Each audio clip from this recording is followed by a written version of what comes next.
Good morning. Sure. Nag-vlog.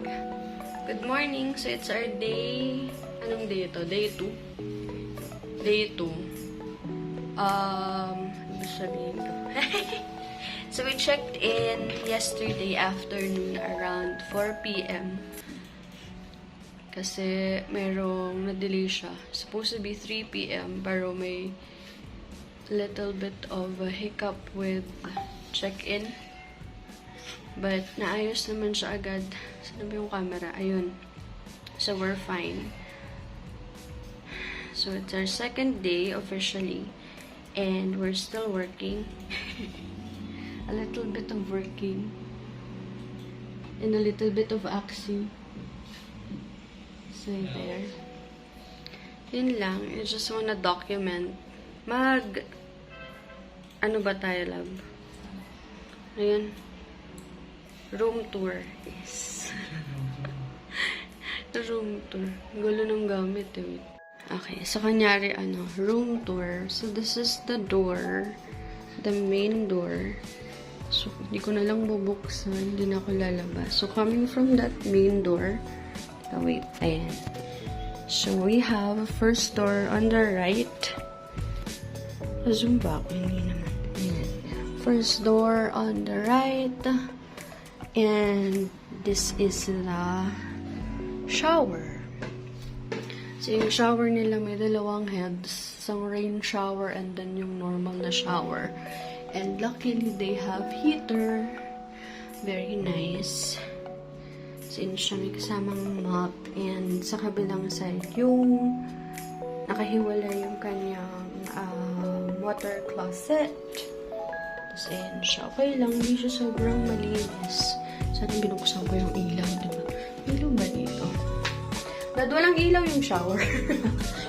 shared pala yung ilaw ng shower at saka ng banyo. Ay, ng toilet. So, ito siya. Pa ganyan with the switch. So, there. Yung second door naman is for the toilet and so, yeah. For the water closet. May maliit na lababo. So, yung pants na yan, huwag yung pansinin sa akin yan. Kasi wala akong maliit na facial wash. So, they have, konting, ang tawag mo dyan? Hand wash. Mag-vlog daw ba ng aga-aga kasi. So, by the way, today pala is November 8th. It's Monday and I'm on leave. It's 8:02 in the morning. And then, may pa-fake plants siya. Then yung other side is the shower. It's not very clean. So, it's okay. It's okay lang naman. And then, ayun. That's the banyo. And everything. Oh, sorry. Yung ilaw. Sorry, Mother Earth. Okay. Let's close that. And then, on the left, ikot tayo. On the left, we have ayan siya. So, meron tayong mini kitchen. Kumukha tinatawanan different. Mini kitchen and then merong maliit na storage cabinet sa baba which is locked. I think mga supplies nila yan. And then we have induction cooker right here which is nagamit ko na kagabi. When I cook salami, very quick. And then merong sangkalan.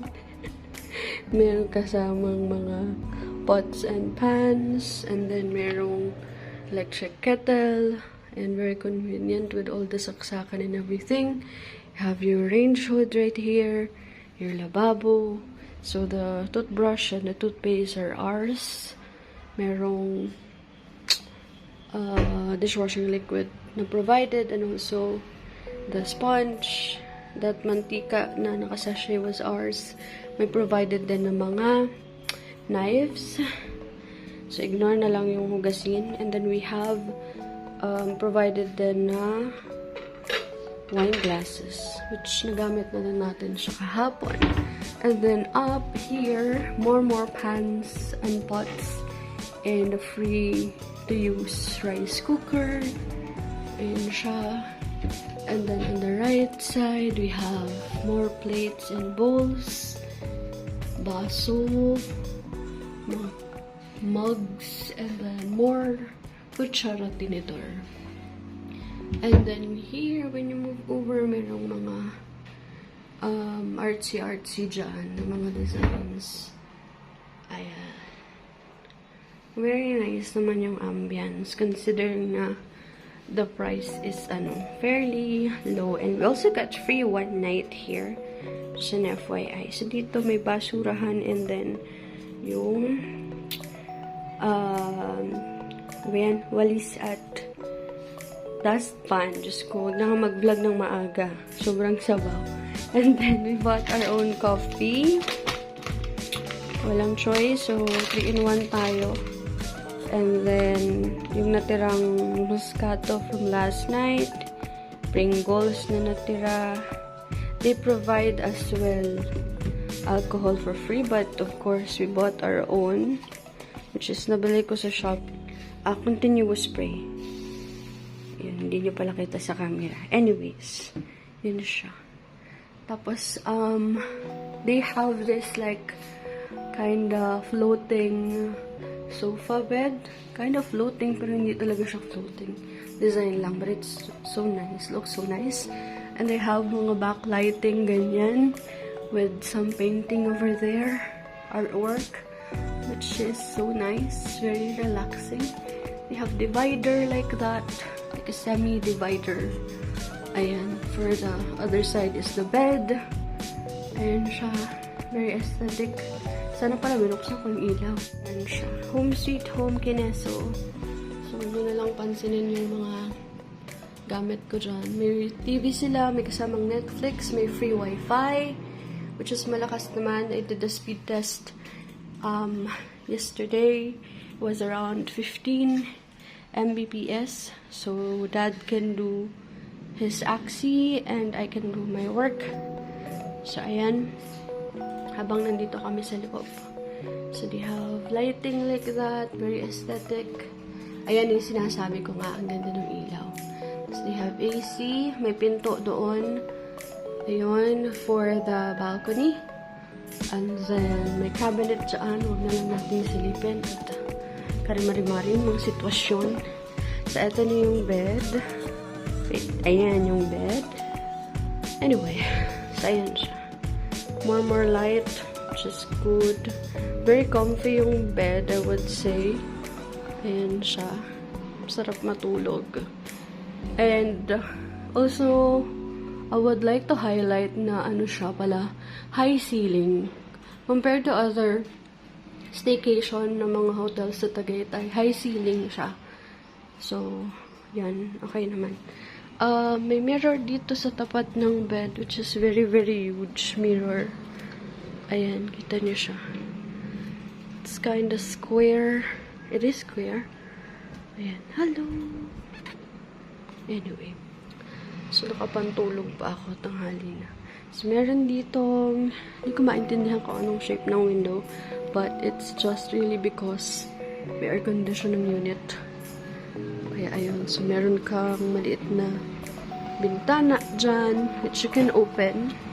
Ayan. So, now, nagtanggal kami ng AC. Magbintana na lang. Ayan. Kasi, malamig. And we have bintana over here. So, ayan. Let's go out through this window. Papunta sa balcony. And siya mga kababayan. So, they put like a little bangkita right here as a stopper. Yeah, meron. Yan. Ito siya. So, may maliit na table and dalawang chair. Literally maliit lang. Sobrang baba lang. That's fine. Siyempre, hindi naman kakasya yung malaki dyan. Anyway, so this is the view from outside. We don't have the actual full view of the Taal volcano. But it's fine. At least we have like a sunset view. So yesterday, the sun set over there. While we're having wine.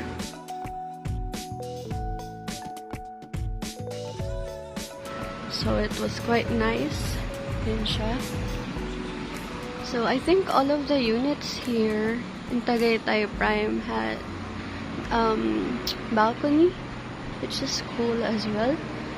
So ito yung view sa outside. Hopefully nabibigyan ng justice sa video. And then we turn to the left side and nandun yung lake. Yung Taal Lake. Ayan siya. Unfortunately, ano lang, partial view lang kami. Ayan. Zoom ko nga. Try natin. Not really. Hindi talaga siya kita. Anyway, partial view. We'll go out later. I think the place is around over there, if I'm not mistaken. So, dinaan namin kahapon, which is Mr. Kimchi para unlimited Korean barbecue. And then, just around the vicinity, you have a mall over there. Ayan yung mall. Tapos, dyan kami nag-quick grocery kahapon sa Super Metro para sa mga basic needs while we stay here. So, by the way, we are staying here for 4 days and 3 nights. And I already miss my wish heart. Of course, I'm missing the girl. So, by the way, ito yung gilid nung, ayan siya, gilid nung condo. Puro greens. Which is still nice, kahit hindi kita yung like, full view ng Taal Lake. So, okay lang siya. Ayan. We'll go somewhere malapit dyan later. And we're also planning to go to, what do you call that? Picnic Grove. Tagaytay Picnic Grove. Mahina ako sa direction, so I can't really point out saan siya ngayon, banda, when I'm doing the video. Pero buti na lang nandyan si Daddy for the direction. Kasi I have no sense of direction. And yeah, yun lang. Anyway, we can go back now sa loob. Let me just close this door over here. Ay, kamote. Ayan siya. So, yun. Balik na tayo. Who cares? So, yan lang ang ating... So, ayan lang ang ating mini room tour, guys. Awkward. So, ayan. See you later. Ano mo yung camera? Ayan. See you later. Sa labas. Paglabas namin. Yeah. See you later when we dine out sa labas for lunch. And ayan lang. Yun lang. Bye-bye. Ah? Video! So, papunta kami ngayon. Ang ingay naman ng truck. Papunta kami ngayon sa Mr. Kimchi buffet.